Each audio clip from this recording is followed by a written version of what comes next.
मेरे एक जीवन का प्रश्न था जो मेरे बहुत साल तक परेशान करते रहा। उस जीवन का प्रश्न का जवाब मेरे को मिल गया। मैं तुमको देता हूं वो प्रश्न, अगर हो जवाब तो बताना। हम दुनिया में आए क्यों हैं? और भैया बहुत पागल हुआ मैं इसके पीछे। अपन थोड़े से क्या, थोड़े पगले टाइप लोग हैं, तो एकदम से कोई चीज अपने को एक्सेप्ट नहीं होती। तो बहुत मैं कई साल तक इस सवाल के साथ में परेशान हुआ, सब चल क्या रहा है यार। गौतम बुद्ध को भी ये प्रश्न आया था, ऐसा नहीं कि अपन गौतम बुद्ध हो गए। गौतम बुद्ध जा रहे थे अपने सारथी के साथ में रथ पे, तो उनको एक जाती हुई एक मृत शैया पर एक लाश देखी उन्होंने।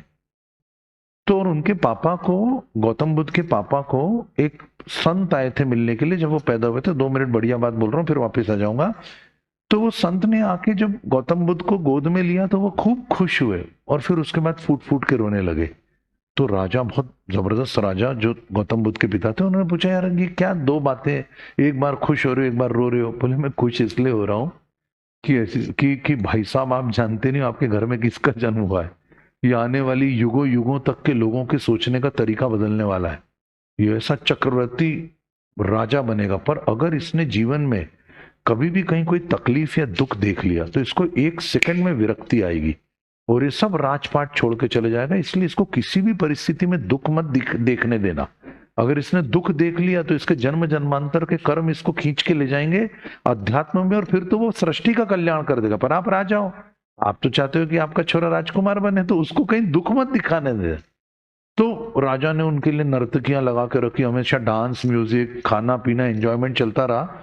पर एक दिन गौतम बुद्ध गलती से निकल लिए अपने सारथी के साथ में, एक लाश को देखा। उन्होंने से पूछा कि यार क्या ये कौन है? तो वो तो सक पकाया। उन्होंने बोला बता दूंगा तो गड़बड़ हो जाएगी, इनको दुख तो बताना ही नहीं है।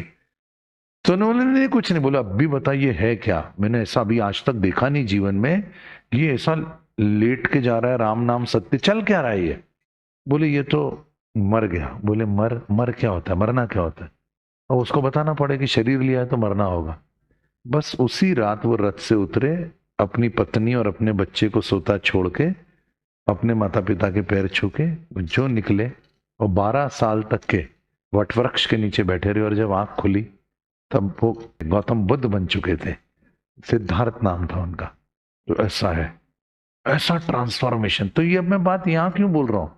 क्योंकि बेटा जीवन की समस्याओं के जवाब तुमको जीवन में नहीं मिलेंगे। ये मत सोचना कि सीए करने के बाद तुमको बहुत मजा आएगा। संघर्ष बढ़ते चले जाएंगे, पर वो जब संघर्ष बढ़ेंगे तो तुमको जीवन का मर्म और सत्य पता होना चाहिए कि ईश्वर ने पूरा जगत सिर्फ खेल के लिए रचा है। मेरे उस प्रश्न का जवाब जिसने मुझे बहुत परेशान करा कि हम दुनिया में आए क्यों है, ये सिर्फ ईश्वर की एक लीला है। ये खेल है, उन्होंने अपने मनोरंजन के लिए इसे रचा है। इसको इतना सीरियस होकर खेलने की जरूरत नहीं है। ये सब मिथ्या, ये जगत है, यूं चुटकी बजाते छूटता है ये कुछ भी सत्य मत मान लेना जिसको मैं टच कर रहा हूँ। या अपन म्यूचुअल फंड शेयर पैसे की बात कमाओ, बढ़िया आनंद भी लो, पर सब पता होना चाहिए कि ये सब स्वप्न है, एक झटके में छूटेगा ये। और जब वो पता है कि सब छूटेगा तो उसमें इतना रोने की जरूरत ही क्या है? तो वो जो संत रोए थे वो रोए इसलिए थे कि अच्छी बात तो ये कि ये ट्रांसफॉर्मेशन ले आएगा दुनिया में, और बुरी बात ये है कि जब ये ट्रांसफॉर्मेशन लाएगा तब तक मैं दुनिया से जा चुका हूँ। इसलिए मैं हंस भी रहा हूँ, इसलिए मैं रो भी रहा हूँ। तो खूब पैसा कमाओ, खूब पढ़ाई करो, खूब लोगैरिथम समझो, सब कुछ बढ़िया करो, पर by the end of the day मान के चलना ये सब मिथ्या है। ये जितना तुमको दिख रहा है ये जगत, ये मात्र स्वप्न है, और ईश्वर ने अपने मनोरंजन के लिए इसे रचा है। और इसलिए इसमें इतना रोध होके पसीना बहा के इतने तकलीफ के साथ जीने की जरूरत नहीं है। इसलिए मजाल है कि परेशानियां आए और मेरे चेहरे से कभी तुम देखो कि मुस्कुराहट चली जाए, तो मेरे को पता है ये कुछ भी नहीं है, ये कुछ भी नहीं है, ना पहले था ना अभी है ना कभी होगा। अपन तो सिर्फ अपने आप को आनंद के साथ में इसके अंदर रखो, और बार बार समझते रहो कि स्क्रीन पे पिक्चर चल रही है, पिक्चर खत्म हो जाएगी दूसरी पिक्चर चली जाएगी। वो पर्दा है जीवन में, उसको पकड़ के बैठना नहीं अपने को, बहुत जरूरी है। इम्तिहानों से न हरगिज मुंह चुराना चाहिए, ऐसे में तो खुद को और आजमाना चाहिए। बांसुरी की सीख से सीख ले ए जिंदगी, छेद सीने में हो तो भी गुनगुनाना चाहिए। कितनी बढ़िया चीजें यार, छोटी छोटी चीजें है ना। तो पगलाना नहीं, पगलाना नहीं। सीए नहीं हुआ तो क्या हुआ, तू चिंता मत कर, तेरा भाग्य तेरा प्रारब्ध तेरे को वहां तक पहुंचाएगा। तू सिर्फ ईमानदारी से काम करते रहे। वो इतना बढ़िया क्रिकेट खेलता है योगेंद्र, उसने ऐसा कोई बचपन से का बहुत प्रैक्टिस करी होगी? जन्म जन्मांतर की प्रवृत्तियां उसके अंदर वो रचा बसा हुआ है। पीयूष भाई बीच बीच में जाके बाज बचाव करना, या उसका एनालिटिकल माइंड देवांश का, ये तुमको क्या लगता है ये सब क्या, ये जो मैं बोलता हूँ ये मेरे को बोलना किसने सिखाया है? कोई ट्रेनिंग ली के मैंने कहीं जाके कि भाई साहब कैसे बोलते हैं? ये मेरे को याद कैसे रह जाता है? ये सब बातें याद कैसे रह जाती है? कैसे निकलता है? ये दिल से क्यों आता है? भाई साहब जन्म जन्मांतर से मैं यही काम कर रहा हूँ, इसलिए इसी काम को करने में आनंद आता है। इसलिए अपनी मूल प्रवृत्ति से विपरीत मत जा। तुझे अगर मैथ्स नहीं अच्छा लगता है तो ठीक है, तुझे इसमें मास्टर नहीं बनना है, पर कोई एक चीज तो होगी ना डार्लिंग जो तेरे को बहुत अच्छी लगती होगी, बस वो तेरे जीवन का उद्देश्य है। उसी में तू नाम कमाएगा, उसी में तू इज्जत कमाएगा, उसी में तू पैसा कमाएगा, सब तेरे को मिलेगा। और आखिरी में ये भी याद रखने की सब स्वप्न है, सिर्फ खेल है, इसमें कुछ भी सत्य नहीं है।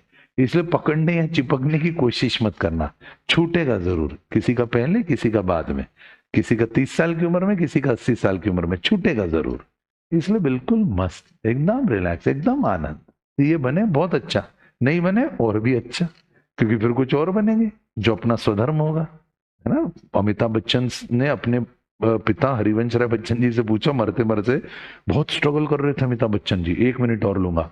बहुत परेशान होते थे कि यार मैं इलाहाबाद से हूँ, दुबला पतला सा हूँ, सब लोग बोलते हैं हैंगर पे पजामा कुर्ता टांग दिया, ऐसा मेरा पर्सनैलिटी, ऐसी मोटी सी आवाज है मेरी, बचपन से लेकर आज तक कोई मेरे को कुछ नहीं, मैं क्या, मैं जीवन में मैं बहुत दुखी हूँ। मेरे मतलब ऐसा मन करता है कि मैं बिल्कुल मतलब सब खत्म हो गया, मेरे को वही नहीं, मैं जीरो हूँ। ऐसा अमिताभ बच्चन अपने पिता हरिवंश राय बच्चन से पूछते थे। वो 85 साल का आदमी जो आज दूसरों पे पूरी फिल्म इंडस्ट्री पे भारी है, वो इस दौर से गुजरा।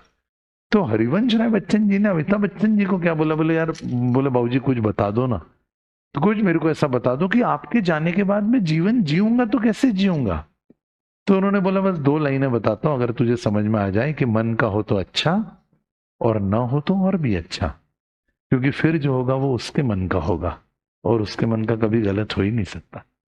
मन का हो तो अच्छा, तो सीए बने बहुत अच्छा, ना हो तो और भी अच्छा, क्योंकि फिर ईश्वर ने तेरे लिए कोई बड़ी योजना बना के रखी है, और वो बड़ी योजना के तहत जब तू काम करेगा तो तू सफल जरूर होगा। हरिद्वार का एक आश्रम है, उस आश्रम के किनारे पर एक साउथ इंडियन टाइप लंबे बाल वाला लड़का सुबह 4 बजे ऐसा टहल रहा था।